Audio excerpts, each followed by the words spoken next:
ఆయన పట్ల సరైన అవగాహనతో ప్రేమను వ్యక్తపరచాలి. అంటే ప్రేమ పట్ల మనకు సరైన అవగాహన ఉండాలి. ఆయన ప్రేమను మనం వ్యక్తపరచాలి. ప్రస్తావన ద్వితీయోపదేశ కాండము 6:5. ఇది ఇజ్రాయేలీయుల ప్రథమ విశ్వాస ప్రయాణం. 2వ పాయింట్ పొరుగువాణ్ణి పట్ల ప్రేమ. 2వ ఆజ్ఞ నిన్ను వలె నీ పొరుగువాణ్ణి ప్రేమింపవలెను. మత్తాయి 22:39 ఉంటది. అంటే మనం అందరినీ ప్రేమించాలి. అంటే పొరుగువారిని అంటే ఆపదలో ఉన్నప్పుడు సహాయం చేయాలి అందరికి. స్వీయ ప్రేమ వర్సెస్ ఇతరుల ప్రేమ. మనల్ని మనం ఎలాగైతే గౌరవించుకుంటామో ఇతరులను కూడా అలాగే గౌరవించాలి. అంటే మనల్ని ఎంత గౌరవించుకుంటామో మనం వేరులను తక్కువ చేసి చూసి మాట్లాడద్దు. పొరుగువాడు లూకా 10:25-37 వరకు. ఇక్కడ ఏముందంటే మంచి సమరయుని ఉపమానం. అంటే ఒక ఆయన దొంగవాడు పడిపోయి ఉంటాడు. కానీ మస్తు చాలా మంది ఆడికెళ్ళి వెళ్తున్నా గానీ ఒక సమరయుడు వచ్చి ఆ దొంగని కాపాడి ఆయనని హాస్పిటల్ తీసుకెళ్లి మంచి బాగు అయ్యేంత వరకు ఆయన కాడ ఉండి ఆయనని పంపించాడు. అలాగే మనం పొరుగు వారిని గీడంగా సహాయం చేయాలి. మంచి సమరయుని ఉపమానం ప్రకారం అవసరంలో ఉన్న ప్రతి వాడు మన పొరుగు వాడే. అంటే మనం ఏ అవసరం ఉన్నా ఆయన మనకు సహాయం చేస్తే ఆయన మన పొరుగు వాడే. నిస్వార్థత స్వార్థం లేని ప్రేమ మాత్రమే దేవునికి మహిమ పరుస్తుంది. అంటే స్వార్థం లేకుండా ప్రేమగా ఉంటే దేవుని మహిమ పరుస్తుంది. 3rd పాయింట్ ధర్మశాస్త్రం మరియు ప్రవక్తల సారాంశం. ఈ 2 ఆజ్ఞలు ధర్మశాస్త్రం అంతటికి ప్రవక్తల బోధకును ఆధారమై ఉన్నవి. మత్తాయి 22:40 ఉన్నది. 10 ఆజ్ఞలలో మొదటి 4 ఆజ్ఞలు దేవునితో మన సంబంధాన్ని తెలిపిస్తుంది. అంటే దేవునితో మనం ఎలా నడుచుకోవాలి, ఎలా జీవించాలి అనే సంబంధాన్ని తెలుపుతుంది. తర్వాత 6 మనుషులతో మన సంబంధాన్ని చూపిస్తుంది. అంటే మన మనుషులతో ఎలా బిహేవ్ చేయాలి, అంటే ఎలా ఉండాలి అనేది మిగతా 6 ఆజ్ఞలు మనకి సూచిస్తున్నాయి. ప్రేమ లేని భక్తి వ్యర్థం. మనం ఎంత ప్రార్థన చేసినా, ఎంత వాక్యం చదివినా ప్రేమ లేకపోతే ఇది మ్రోగేడి కంచు వంటిదే. అంటే మనం ఎంత ప్రేయర్ చేసినా, అంటే ప్రేమ లేకపోతే భక్తి వ్యర్థం. అంటే మనం ఎంత ప్రేయర్ చేసినా, ఎంత వాక్యం చదివినా అది ఆ ప్రేయర్ వాక్యం వ్యర్థమే. ప్రేమ లేకపోతే మోగిడి కంచు వంటిది. ప్రసంగం ముగింపు. దేవుని ప్రేమించడం అంటే ఆయన ఆజ్ఞలను పాటించడం. 1 యోహాను 5:3 ఒకసారి. అంటే మనం ఆజ్ఞలు పాటించాలి. మనం దేవుని ప్రేమిస్తున్నామని చెబుతూ సహోదరుని ద్వేషిస్తే అది అబద్ధం అవుతుంది. అంటే మనం దేవుణ్ణి ప్రేమిస్తున్నాం అని చెప్పి మన పొరుగు వారిని సహోదరుని ద్వేషిస్తే అది అబద్ధం అవుతుంది. కాబట్టి నేడు మన హృదయాలను కూడా పరిశీలించుకున్నాం. మనం ఒకరికొకరు ప్రేమ కలిగి దేవునితో కూడా ప్రేమగా ఉండి అందరూ మన చర్చిలో కూడా అందరూ ప్రేమ కలిగి ఉండాలని ఈ చిన్న వాక్యం దేవుడు దీవించింది. ప్రేమ పైన మనం చూపించి లోపల నిజమైన తత్వంతో మనం చూపించకపోతే, మనకు మనం స్వార్థంగా ఉండి ఇతరులను ప్రేమించినట్టుగా నటిస్తే కంచు మోగినట్టుగా తాళం మోగినట్టుగానే ఉంటదంట. ఇప్పుడు సపోజ్ నేను ఇక్కడ ఒక తాళం ఉంది కదా, చక్కటి వాక్యం మనం చెప్తా ఉన్నాం. ఇప్పుడు నేను ప్రేమిస్తా ఉన్నా, అది ఎట్లా నేను క్రియల రూపంలో చూపించాలా? ఎంత ఇరిటేషన్ వస్తుంది కదా. కంచు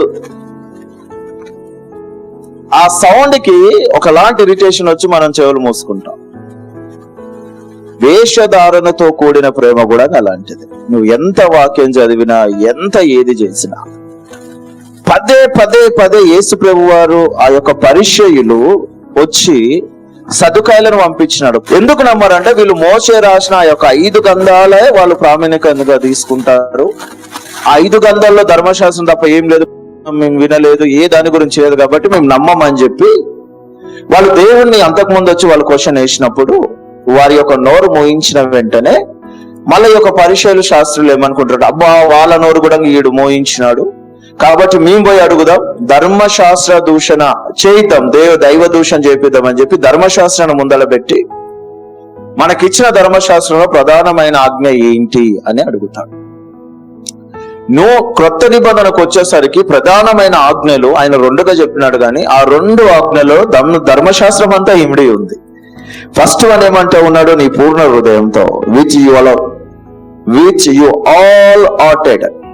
ఎట్లనంట, నీ యొక్క పూర్ణ హృదయంతో దేవుని ప్రేమించాలా, రెండోది పూర్ణాత్మతో ప్రేమించాలా, మూడోది పూర్ణ వివేకముతో ప్రేమించాలా. ప్రేమించడము అని అంటే చాలా సార్లు మనం అనుకుంటాం,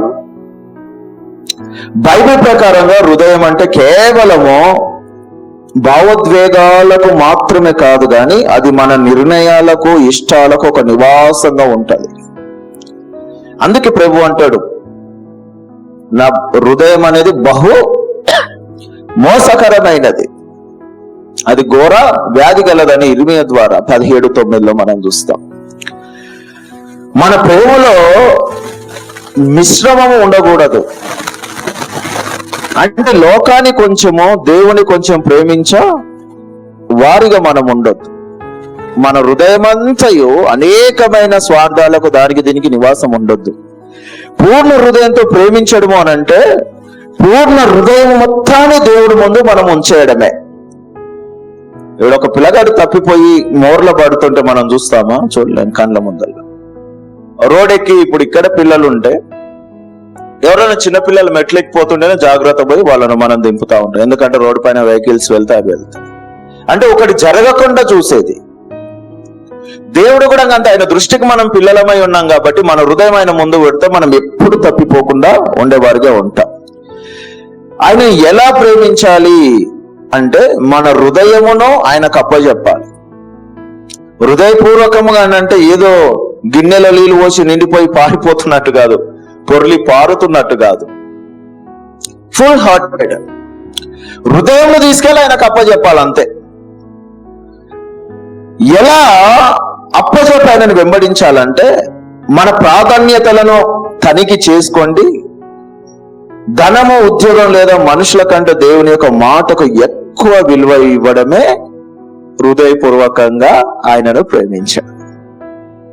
ఈ లోకానుసారమైనవి ఏవి మనలో లేకుండా ఆయన యొక్క చిత్తమునే మనము ప్రధానముగా చేసుకొని హృదయంలో నిలుపుకొని ఆయన తలంపులుగా ఆయన చిత్తం ప్రకారంగా నడవడమే హృదయపూర్వకంగా దేవుణ్ణి ప్రేమించడం. ఒకసారి మనం చూద్దాం సామెతలు 4:23.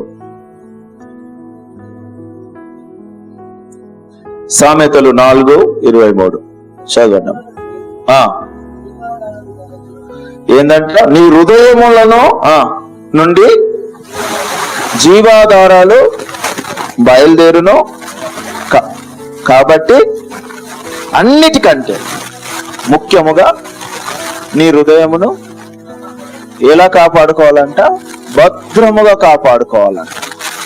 ఎందుకనంటే మన హృదయంలో క్రీస్తుకు నిదర్శనమైన జీవాధారాలు పారుతాయి. అవి ఒకవేళ మన హృదయంలోకి అవి పారే వాటిగా ఉన్నాయి అని అంటే మనము ఫుల్ హార్టెడ్ గా మన యొక్క హృదయపూర్వకంగా మనం దేవుని ప్రేమించే వారిగా మనం ఉంటాం. రెండవది చూస్తాం పూర్ణాత్మతో, విత్ ఆల్ యువర్ సోల్. పూర్ణ హృదయముతో పూర్ణాత్మతో. ఆత్మ లేదా ప్రాణం అనేది మన జీవమును, కోరికలను, వ్యక్తిత్వాన్ని సూచిస్తూ ఉంటది. మన ప్రాణము కంటే దేవుడు ఎక్కువ అని భావించడము చాలా సార్లు మనం చూస్తాం కదా. దావీదు కీర్తనలో కూడా నీటి వాగుల కొరకు దుప్పి ఆశించినట్లు నీ కొరకు నా ప్రాణము ఆశ పడుచున్నది. పూర్ణాత్మతో ప్రేమించడం అంటే ఆయన గురించి మనం ఆశపడాలి. ఎలాంటి ఆశ అంటే అది నిరీక్షణతో కూడింది అయి ఉండాలి. ప్రభువా నిన్ను చూడాలయ్యా, నిన్ను చూడాలి అని అంటే నేను ఆత్మశుద్ధి కలిగిన వాడిగా ఉండాలి, పరిశుద్ధతను కలిగిన వాడిగా ఉండాలి. కాబట్టి ఆ 2 అర్హతలు నాకుంటే నేను చూచేవాడిగా నేను ఉంటాను కాబట్టి ఈ 2 నాకు అనుగ్రహించి అని చెప్పి ఎల్లవేళయందు పవిత్రతతోనూ పరిశుద్ధతతోనూ ఉండేందుకు మనం ప్రయత్నిస్తాం. అయితే ఇక్కడ మనం చూస్తా ఉన్నాము, మన ఇష్టాల కంటే దేవుని యొక్క చిత్తానికి లోబడాలి. నా ఇష్టం కాదు ప్రభువా, నీ ఇష్టమే సిద్ధించును గాక అని జీవించాలి. ఎలా? నీ ఇష్టమే సిద్ధించును గాక. యేసు ప్రభు అంటాడు కదా, అయ్యా నీ చిత్తమైతే గిన్నె నా దగ్గర నుంచి తొలగించు, అయినను నా ఇష్టము కాదు గాని నీ చిత్తము ప్రకారముగా కాని. జింక నీటి వాగుల కొరకు ఆశపడినట్లుగా మనము కూడా దేవుని గురించి ఆశపడేవారిగా ఉండాలి. అది పూర్ణాత్మతో ఆయనని ప్రేమించడం అంటే. ఫస్ట్ ఏంటి? మన హృదయాన్ని ఆయనకు అప్పచెప్పాలి. ఆత్మ పూర్ణాత్మతో ప్రేమించడం అంటే ఆయన యందు మనం ఆశ కలిగి ఉండాలి. తర్వాత పూర్ణ మనస్సుతో, వివేకము మనసు అంటే బోత్ ఆఫ్ సేమ్. పూర్ణ మనసుతో మనము దేవుని ప్రేమించేవారుగా ఉండాలి. వివేకం లేదా మనసు అనేది మన ఆలోచనలను, జ్ఞానమును మరియు విచక్షణను సూచిస్తూ ఉంటది. ఈ యొక్క మనస్సు కూడా దేవుని చేతికి మనం అప్పచెప్పినము అని అంటే ఆయన మహిమతో నింపబడినదిగా కనిపిస్తుంది. దేవుని గురించి తెలుసుకోవడానికి మన బుద్ధిని ఉపయోగించడము గుడ్డిగా కాకుండా వాక్యాన్ని అర్థం చేసుకొని వాక్యం యొక్క మర్మాలను, ఆ లోతైన విషయాలను తెలుసుకున్నప్పుడు మన మనసు స్థిరంగా ఉంటది. దేహమును చెడగొట్టేది మనసే. మనసు ద్వారానే హృదయంలోకి పాపం చేరుతుంది, హృదయం ద్వారానే ఆత్మ చెడిపోతుంది. కాబట్టి ఫస్ట్ మనం ఏం చేయాలి అని అంటే, పూర్ణ వివేకంతో దేవుని స్తుతించడం అయినా ఆరాధించడం అయినా అంటే ఏంది అని అంటే, వాక్యముతో కూడిన బుద్ధిని, జ్ఞానమును కలిగిన వారమై ఆ వాక్కు ద్వారా మన మనస్సును నింపుకోవాలి. అప్పుడు ఈ లోక ఆశలయందు గాని, దీని విషయాల్లో గాని, ఎలాంటి విషయాలు అయినా కూడా మనము దేవునికి మాత్రమే చోటించే వారిగా ఉండి లోకానికి చోటు ఇవ్వకుండా ఉంటాం. ఒకసారి చూద్దాం 14వ యోహాను సువార్త 14:15.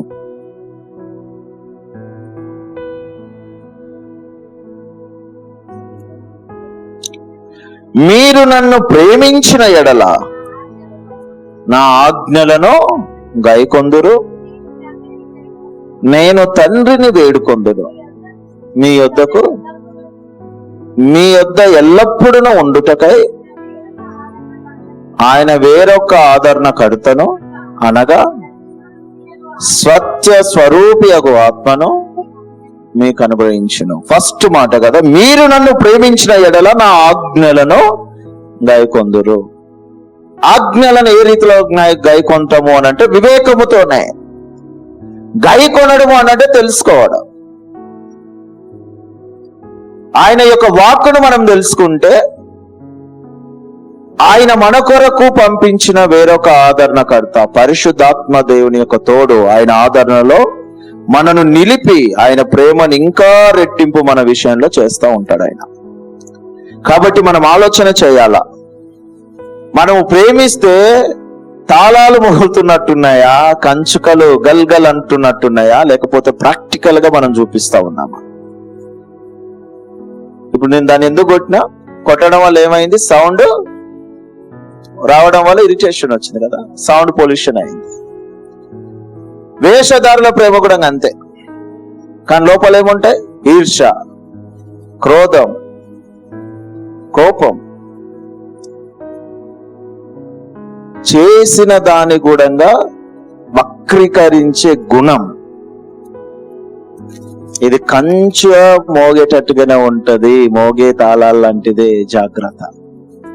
చాలా చక్కటి వాక్యం చెప్పినాడు. యాక్చువల్గా చెప్పాలంటే ప్రేమ ఏమన్నాడు? దేవుడు మనని ఎట్లా ప్రేమించినాడో మనం దేవుని అట్లా ప్రేమించాల. అదే ప్రేమ కూడా సంఘంలో మనం అందరం కూడా ఏం చేయాలంట? ఒకరిని ప్రేమించుకోవాలంట. చిన్నోని నోట్లోకి వెళ్ళి పెద్ద మాటలు దేవుడు వాళ్ళకి ఇచ్చినాడు. కాబట్టి మళ్ళొకసారి దేవుడి యొక్క వాక్యంను దీవించి మన వెనుకల్లో నిలుపునుగాక.